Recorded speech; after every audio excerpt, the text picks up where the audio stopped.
sur mon divan, que je m'y délasse un peu des soucis de ma grandeur et des fatigues du pouvoir. Esclave, portez son excellence le pacha sur le divan. Ce coussin est chiffonné. Esclave, changez immédiatement le coussin de son excellence le pacha. Café. Esclave, le café de son excellence le pacha. Pipe. Esclave, le narguilé de son excellence le pacha. C'est bien. Qu'ai-je à faire aujourd'hui? Votre excellence doit se charger des soucis de sa grandeur et des fatigues du pouvoir. Bien. Qu'on allume ma pipe. Esclave, allumez la pipe de son excellence le pacha. Bien.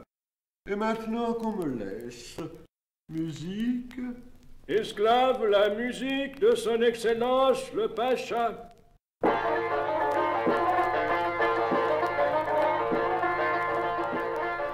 Son Excellence le Pacha de Bagdad consentait à recevoir le rescrit de Sa Hautesse le Sultan de toutes les Turquies, qu'un messager apporte à l'instant d'Istanbul. Il s'agit du Pachalik, sans doute. Oui, Votre Excellence, il s'agit de la perception des impôts de la province. Et le trésor impérial exige combien ce mois-ci? 1 million de piastres. 1 million. Bien. Convoquez d'urgence les marchands de Bagdad. Et, naturellement, je fais préparer les bâtons. Naturellement. Rien de tel que la bastonnade pour décider les gens à payer. Tout sera prêt, Votre Excellence. Musique. Esclave, la musique de son Excellence le Pacha.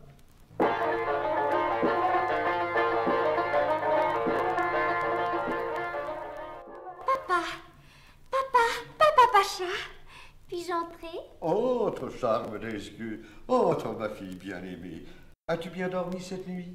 As-tu fait quelques jolis rêves? Oh, papa, tu sais bien que je ne rêve jamais. À peine suis-je étendue sur ma couche après ces journées épuisantes que je dors d'un sommeil sans rêve. C'est l'indice d'une conscience paisible. Conte-moi ta journée d'hier. Elle ne fut pas différente de mes autres journées. Je me levai, comme d'habitude. Mon esclave blanche me coiffa. Mon esclave jaune me tint le miroir. Je giflai 2 fois mon esclave noir.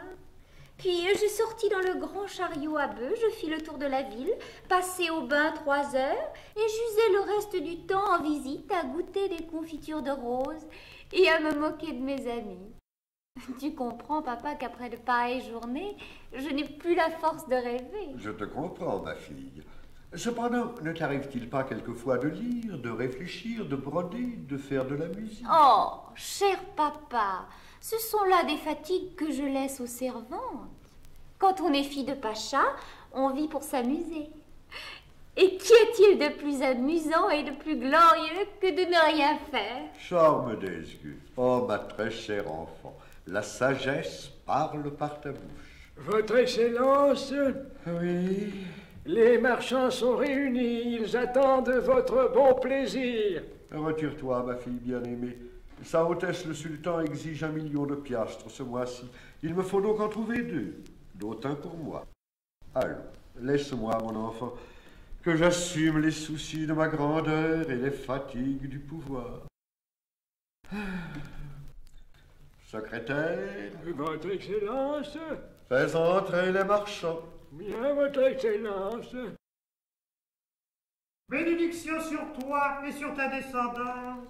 Qu'Allah te dispense la joie, qu'il te conserve la santé. Et t'accorde le paradis à la fin de tes jours. Bénédiction sur vous, mes chers administrés.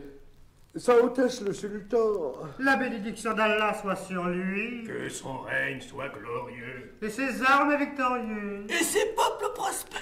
Qu'il en soit ainsi. Sa Hautesse le Sultan, donc, pour que son règne soit glorieux et ses armes victorieuses, demande à ses peuples prospères, et à son peuple de Bagdad en particulier, la remise immédiate au trésor impérial de 2 millions de piastres. De 2 millions? 2 millions. Ton Excellence n'ignore pas que les affaires sont mauvaises. La sécheresse. L'humidité. Il me faut ces 2 millions de piastres avant le coucher du soleil. Mais je suis ruiné. Nous ne pouvons pas. Nous n'avons plus rien. Esclave les bâtons de son Excellence le Pacha. Pitié, pitié, Excellence. Je ferai un effort. J'emprunterai. Je paierai. Avant le coucher du soleil, Avant le coucher du soleil. ma grandeur d'âme attendra jusque-là. Vous pouvez vous retirer. La bénédiction d'Allah soit sur vous. Sur toi, sa protection. Sa protection. Sa protection. Café, Esclave le café de son Excellence le Pacha. pipe, Esclave le narguilé de son Excellence le Pacha. musique, Esclave la musique de son Excellence le Pacha.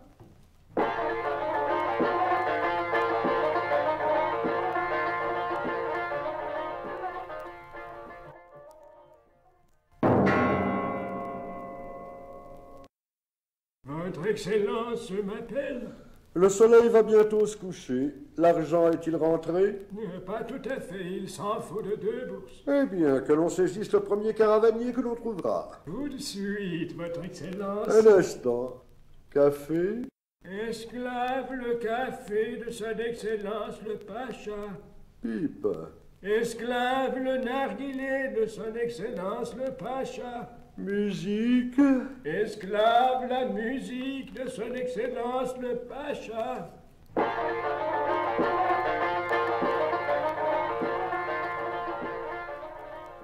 Je proteste!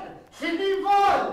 Je proteste avec énergie! quelle est cette énergie humaine? C'est le caravanier dont nous avons saisi l'argent. Je proteste! Je veux voir le passage! Et tout de suite! C'est un scandale!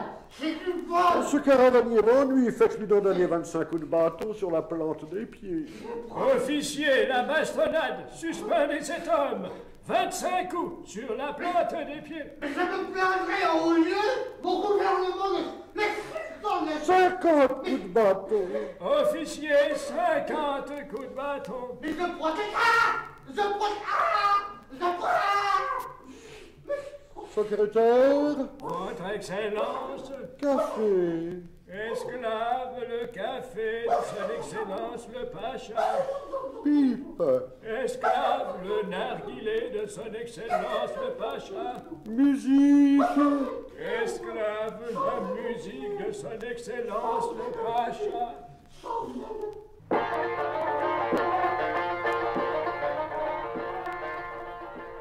Votre Excellence, oui, un envoyé extraordinaire de Sa Hautesse le Padishah des Padishahs, sultan de toutes les Turquies, arrive à l'instant d'Istanbul. fais entrer le messager. La paix sur toi, Ali Passa. Osman Pacha, mon vieil ami, sur toi la paix. Quelle heureuse nouvelle m'apportes-tu? Arme ton cœur, ô croyant, tu n'es plus gouverneur de la province de Bagdad. Inch'Allah, ce que Dieu donne, il le reprend. C'est moi qui te remplace. Et j'en suis heureux, Osman Pacha. Au moins tu connais les usages. Je n'en ignore aucun, que ta conscience professionnelle se rassure, les impôts seront perçus par moi aussi bien que par toi. Allah est grand. Et sa hautesse le sultan et son ombre est sur la terre. Puis-je néanmoins savoir quel est mon crime? Ah, ce caravanier grec que tu fis bâtonner. Ah, c'était un grec. En d'autres temps, ont-tu félicité? Nous autres Turcs, nous n'aimons point les Grecs. Mais tu n'ignores pas que la Perse actuellement protège la Grèce. Comme le loup protège la brebis. Et alors? Ce bâtonnet ne fut pas content. Il se plaignit à son consul, qui en référa à l'ambassade, qui en référa au gouvernement, et la Perse lance feu et flamme contre nous. Évidemment, j'ai commis une erreur en faisant bâtonner ce caravanier grec. Aussi, sa hautesse, le sultan, t'a-t-elle condamné à mort? Et comment dois-je périr? Par la faim, en secret, sur une plage déserte. La volonté d'Allah soit faite. Mais je suis ton ami, Ali, ton vieil ami, Ali. Sa hautesse t'aimait beaucoup. Il se peut qu'un jour elle en vienne à te regretter. J'ai donc résolu de te sauver la vie. Ah, Oui, Ali, tu vas revêtir des vêtements d'esclave, ainsi que ta fille bien-aimée. Et dès ce soir, vous sortirez de Bagdad. Arrange-toi pour qu'on ne te retrouve point dans la province, sinon je me verrai dans la triste nécessité de te faire étrangler ou décapiter à ton choix. ta bonté est infinie. Et naturellement, mon trésor personnel Tu le fais tien. Naturellement, c'est pour ton bien, mon frère. Un esclave cousu d'or ne manquerait pas d'éveiller des soupçons. Ta générosité est sans limite. Je te laisserai tout de même 2 ou 3 piastres. Qu'Allah te les rende au centuple. Qu'il te prenne en sa garde, oh croyant.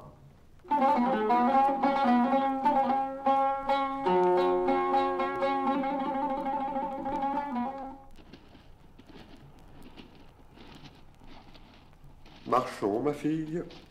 Je marche, mon père. Difficilement, il me semble. Je n'ai pas l'habitude. Hier encore, un chariot me traînait. Eh oui. J'avais une esclave blanche, une esclave jaune, une esclave noire. Et tu ne les as plus. Non. Et vers quelle province allons-nous? Vers celle de Damas. Y as-tu des amis? Il est rare qu'un pauvre ait des amis.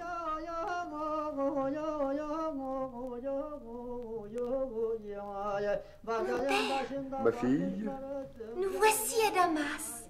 Eh oui, ma fille. Comment allons-nous vivre? La question est d'importance. Vivre est une affaire difficile pour un homme habitué à compter sur le travail d'autrui et dont la seule occupation consistait à faire bâtonner les gens. Pour exercer en paix cette respectable industrie, il faut être pacha, et je ne le suis plus. Hélas, mon père, qu'allons-nous devenir? Prends courage, mon enfant bien-aimé. Je vais faire un tour de ville. Sans doute trouverai-je à glaner.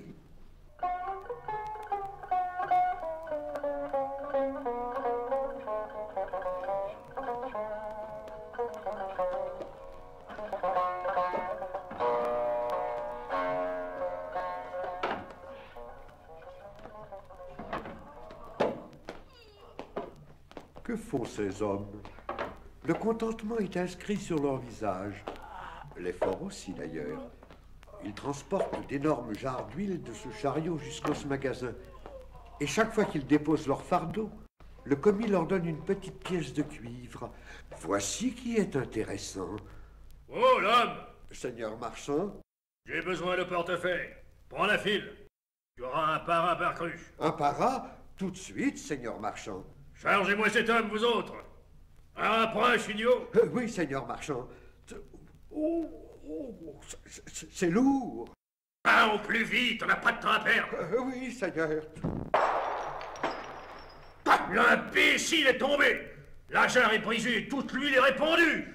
Butor! Quand on ne sait pas faire un métier, on ne s'en mêle pas. Oh, cela est bien vrai. Tu es tout juste bon à garder des moutons. Mais ce n'est pas le tout. Il faut payer le dommage, 50 piastres. Mais je ne les ai pas. Eh bien, tant pis pour toi, tu paieras autrement. Voilà, vous autres. Suspendez-moi ce gaillard et appliquez-lui 50 coups de bâton sur la plante des quais. Et voilà. Je ne connaissais que l'état d'esprit d'un bâtonneur. Je vais connaître l'état d'âme d'un bâtonnet. Allah est grand.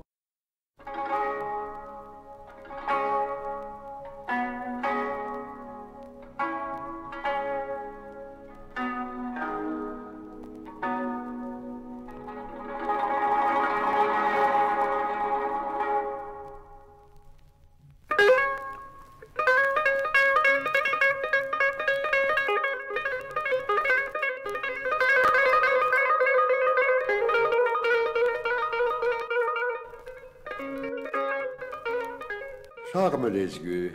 Mon père? Donne-moi un peu du lait de tes brebis. Voici, mon père. Quelle merveille. Vois-tu, Charme des yeux, si ce marchand d'huile qui me fit bâtonner ne m'avait insulté en m'assurant que je n'étais bon qu'à garder les moutons, nous ne serions point sur cette montagne paisible. Te sens-tu bien ici? Oui, mon père. Je ne me lasse point d'admirer la sagesse d'Allah. Il fait pousser des figues aux figuiers, jaillir l'eau du rocher. Oui, mon père. Garder une vingtaine de chèvres et une cinquantaine de moutons, c'est à la portée de n'importe qui. Cette grotte nous abrite très suffisamment, et le pays est assez désert pour que je n'y cours point le risque d'être reconnu, et pendu, ou décapité. Le fermier ne nous donne pas apparat. Il te permet de prendre autant de laine qu'il te plaît pour filer tes vêtements et les miens. Ne sommes-nous point heureux? Si, mon père. Quoique le soin de ma quenouille ne me fasse pas oublier les loisirs de Bagdad et le temps où j'étais la fille d'Ali Pacha. J'avais alors le souci de ma grandeur et les fatigues du pouvoir. Aujourd'hui, j'ai la tranquillité. À mon âge, c'est le premier des biens. Aussi, tu vois, je me résigne. Je vois, mon père. Mais moi, je n'ai point votre sagesse. Il m'arrive quelquefois de rêver. Et à quoi rêves-tu, charme des yeux? À quoi voulez-vous que rêve une jeune fille, ô mon père, sinon à quelque beau jeune homme? Et il est évident que dans cette montagne, les beaux jeunes hommes sont plutôt rares. Mais si ta destinée est là, prends patience, ma fille. Le beau jeune homme viendra, d'une manière ou de l'autre. Je prends patience, mon père. Je prends patience.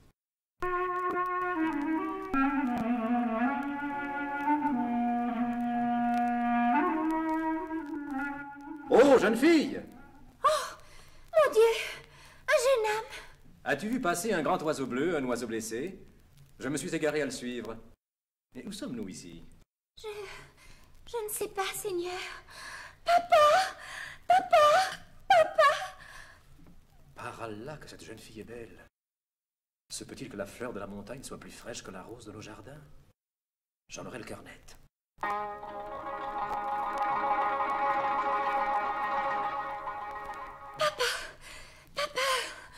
Un jeune homme! Un jeune homme! Retire-toi dans la latrine, mets un voile sur ton visage et attends que je t'appelle. Oh là, berger! La paix sur toi, jeune homme. Sur toi la paix, vieillard? Je chassais dans cette montagne, je me suis égaré à la poursuite d'un oiseau blessé. Peux-tu m'indiquer le chemin de Damas? Bien volontiers, jeune homme. J'ai surpris à l'instant une jeune fille qui peignait ses longs cheveux près d'une source. Elle a fui à mon approche. C'est ta fille, sans doute. C'est ma fille. Elle n'avait point de voile sur son visage. Pour peigner ses longs cheveux, c'eût été mal commode. Au surplus, nous vivons seuls en compagnie de nos moutons et sa pudeur n'a point à s'offusquer des regards étrangers. Sais-tu bien que ta fille est belle, ô berger? La beauté est un don d'Allah. Certes. Et c'est péché contre lui que de cacher dans ce désert une beauté si parfaite. La nécessité aussi nous vient d'Allah. Ici, sa main nous a conduits. Ici, sa main nous garde. Tu es bon musulman, berger, mais tu négliges les saintes lois de l'hospitalité. Je meurs de soif. Je suis confus de cet oubli. Charme des yeux! Comment l'appelles-tu? Charme des yeux, tel est son nom. Oh, charme. Oh, ravissement. Est-il un nom plus suave et plus juste? Apporte un bol de lait à l'étranger. Voici, mon père. Tu as remis ton voile aux jeunes filles et je ne vois plus ton visage. La bienséance l'interdit, Seigneur. On ne se montre dévoilé qu'à son époux. Il n'empêche que je t'ai vu tout à l'heure à la source. Et sous tes longs cheveux bleus comme la nuit bleue, ton visage resplendissait comme la face de la lune. Serais-tu poète, ô voyageur? Qui ne le deviendrait à contempler cette merveille? J'ai ouï dire que la poésie ne nourrit point son homme. Et lorsqu'il s'agit de subvenir aux besoins d'un ménage, il importe que le chef de famille soit pourvu d'un métier. Que fais-tu dans la vie? Moi? Rien. C'est peu. Ne me suffit-il pas de chasser, de rêver, de chanter ou de composer des poèmes? Ce sont là les occupations de qui n'a point d'occupation. Mais les journées sont déjà si courtes pour moi que je n'ai pas le loisir de travailler. D'ailleurs, ma famille est riche. Je dispose de plus d'argent que je n'en puis dépenser. La fortune est capricieuse. Sa roue tourne. Tel qui est aujourd'hui au fait des grandeurs peut se trouver demain dans la misère. Par contre, un métier que l'on pratique bien est un trésor qui ne fait jamais défaut. Aussi ai-je fait le vœu de n'accorder ma fille qu'à un homme capable d'exercer un métier. Un métier? Lequel? Oh, peu importe. Un métier. Ceci dit, le soir tombe. Et si tu veux gagner Damas avant la nuit, il est temps de te mettre en route. Me permets-tu de revenir aux jeunes filles?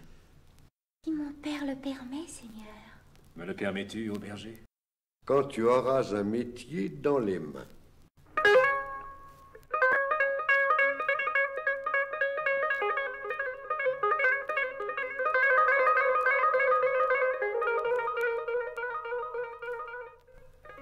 Mère, oh ma mère, que tu es belle et que je t'aime. Comme j'ai hâte de t'embrasser. Toi, tu as quelque chose à me demander. Oui, ma mère. Eh bien, va, Youssouf, je t'écoute. J'ai rencontré la merveille des merveilles. Une jeune fille dans la montagne. Elle chantait près d'une source en peignant ses cheveux admirables. Oh, si tu la voyais, mère. Élégante, racée, fine, svelte. Et belle. Oh, belle. Avec un front, des yeux, un nez, une bouche et des oreilles. Un front, des yeux, un nez, une bouche et des oreilles. Oh, cela me paraît un minimum. Oh, mais quel front, quels yeux, quel nez, quelle bouche. Et quelles oreilles. Ah oui, fine, si délicatement tourlée. Et qu'espères-tu de cette beauté, mon fils? Elle, rien d'autre qu'elle. Je sens, ma mère, je sens que désormais je ne pourrai pas vivre sans elle. Tu ne m'as pas tout dit, Youssouf. Que faisait dans la montagne cette jeune fille, à part chanter et peigner ses cheveux admirables? Elle gardait ses moutons? Ah, c'est une bergère. Oui. Quelle le disais-tu? Après tout, il est dans la tradition que les princes épousent les bergères. Si, ma mère, tu consens? Moi, oui. Mais il faut décider ton père. Oh, cela demandera bien 8 jours. Tant que cela, ma mère? Tu le connais. Il dira non, jamais. Mais jamais est un mot qu'un homme prudent, fût-il pacha de Damas, ne doit point prononcer dans son ménage quand il a contre lui et sa femme et son fils. Fais-moi confiance, Youssouf.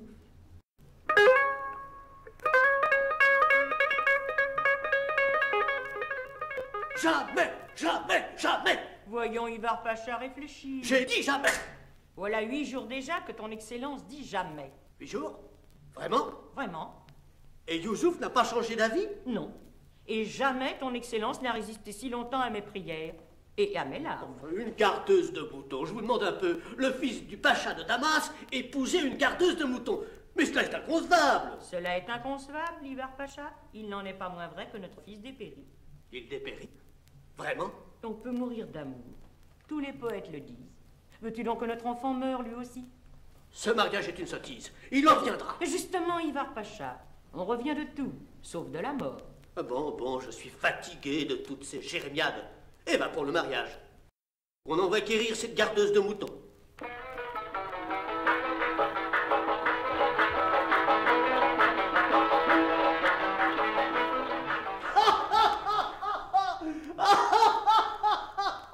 Oh, par Allah! La nouvelle est plaisante. Sais-tu, Youssouf, ce qu'exige ce vieux berger? Non, mon père. Que tu es un métier. Toi, le fils du pacha de Damas. Un métier, je vous demande un peu. Et pourquoi faire?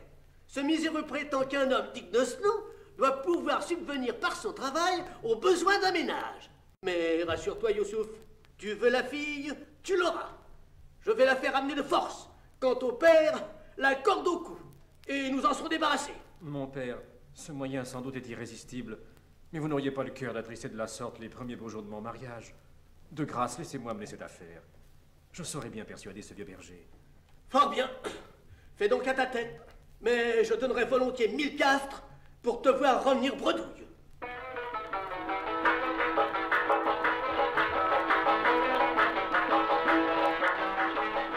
Hélas, ce vieux berger ne veut rien entendre tant que je n'aurai pas un métier dans les mains. Je suis allé trouver le charpentier, le forgeron, le tailleur. Tous me disent qu'il faut des années d'apprentissage. Je n'aurai jamais cette patience. Tu parles tout haut, jeune homme?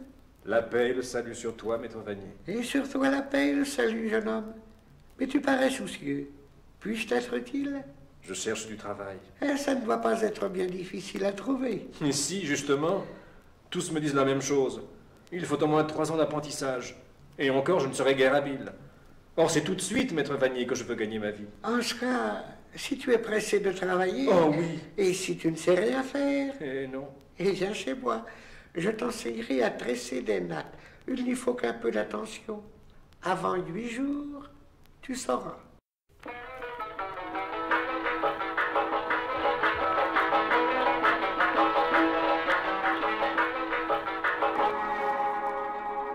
Et voilà, tu as terminé une natte. Tu n'es pas maladroit, tu n'es pas maladroit. Prends ton ouvrage et essaie de le vendre. C'est un travail honnête. Tu dois en tirer 4 paras. Qu'Allah te protège. Merci à toi, maître Vanier.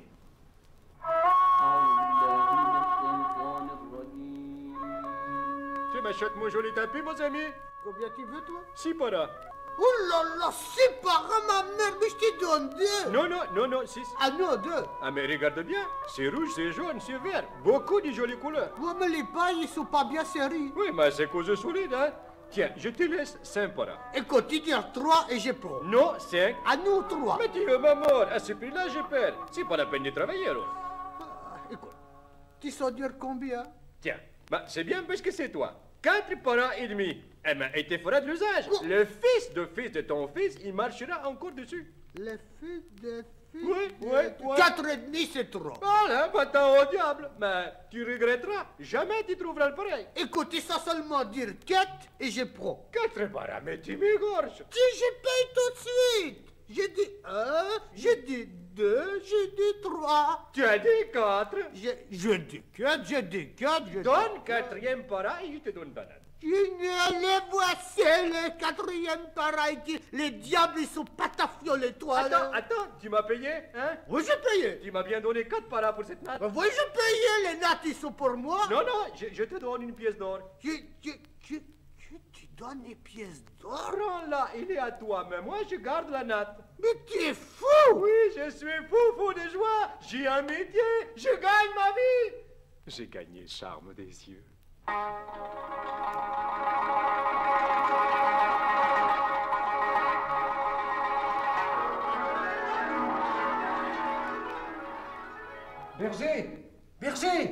Berger Ali. La bienvenue à toi, Youssouf. J'ai un métier, je gagne ma vie. Regarde cette natte. C'est moi tout seul qui l'ai faite. C'est un joli morceau. Ce n'est pas encore très bien tressé, mais c'est honnêtement cousu. Et que peut-on gagner à faire semblable chose? 4 paras. Et avec un peu d'entraînement, j'en ferai bien 2 par jour. Soyons modestes. La modestie convient au talent qui commence. 4 paras un jour, 4 paras un autre jour, cela ne permet pas sans doute de grandes fantaisies, mais au moins on peut manger. Ah, vois-tu, Youssouf, je n'en serais pas réduit à garder les moutons si j'avais eu l'esprit d'apprendre ce métier lorsque j'étais pacha. Pacha? Que dis-tu là? La vérité, Ali Pacha, c'est moi, ou plutôt, ce fut moi. Je sais qu'à te conter mon histoire, je risque ma tête, mais il faut pardonner quelque orgueil à un père. Et je ne suis pas fâché de t'apprendre, mon cher Youssouf, que Charme des Yeux, fille de l'ancien Pacha de Bagdad, n'est pas indigne d'épouser le fils de l'actuel Pacha de Damas.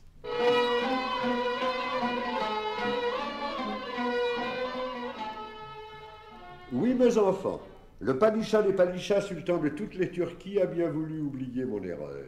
Vous voici donc de nouveau le noble Ali Pacha? Papa Pacha. Non, mes enfants. Je déclinai respectueusement cet honneur, ne voulant pas courir le risque de déplaire une seconde fois à sa hautesse. Mais comme il ne risquait pas de quitter le sultan les mains vides, je dus accepter le don de 1000 bourses, grâce auxquelles j'acquis ce jardin et cette maisonnette. Oh, c'est petit, mais ravissant. Mais quelles sont donc ces maximes inscrites sur ces murs? Le travail est le seul trésor qui ne manque jamais. Use tes mains au travail, tu ne les tendras pas à l'aumône. Mais pour qui ces maximes? Pour mes petits-enfants. J'espère que vous m'en donnerez bientôt, et beaucoup. Vous me les enverrez, je les instruirai.